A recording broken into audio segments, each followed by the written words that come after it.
All right, let's keep rolling. Headline number 2. In a headline that we probably should have done last week, but are doing it this week instead, Apple wants to serve up more ads in its iPhones.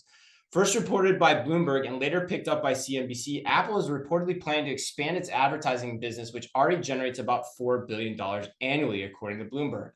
Apple reportedly wants to now grow its ad business by double digits with advertising pushes into things like Apple Maps, books, and podcasts. Meanwhile, it is important to note that last year, Apple released an update for iPhones with a pop-up asking users if they wanted to allow apps on their phones to be used for ad targeting. And if you didn't know that, you've probably been sleeping or hibernating for the past year. The privacy feature, according to CNBC, called App Tracking Transparency, little ATT, has upended the behind-the-scenes mechanics of many mobile ads, especially those that confirm whether a purchase or download was made. And there's lots of layers to this story. Yes. I'm curious what you think.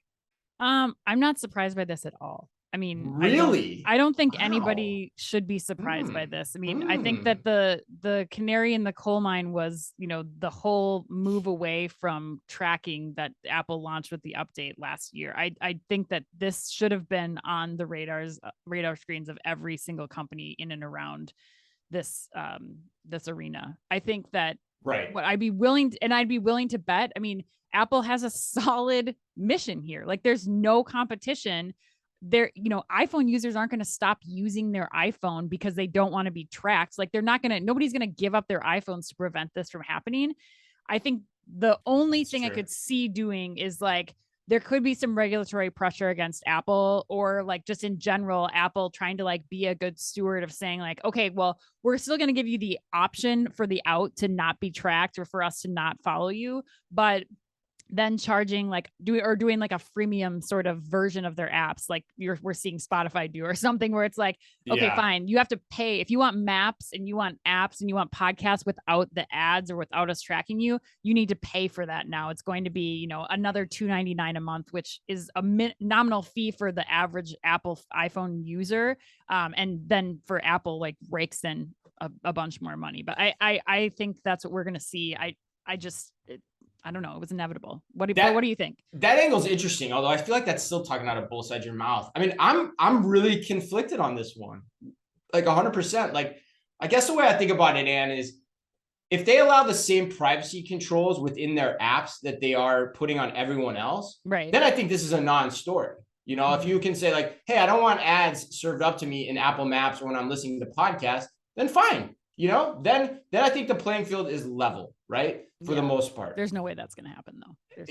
That's the thing. Like, right, you're skeptical, right? Yeah.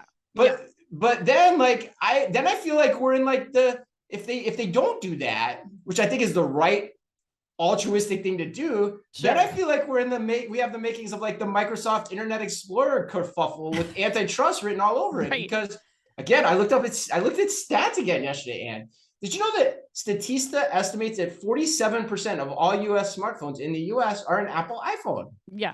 That's crazy. Yeah. So that means they control the hardware for half the market. And now, Apple's essentially saying, we control 50% of the market. We're not going to give it access to everyone else for ads, but we'll advertise till the cows come home on our own properties. That smells horrible to me.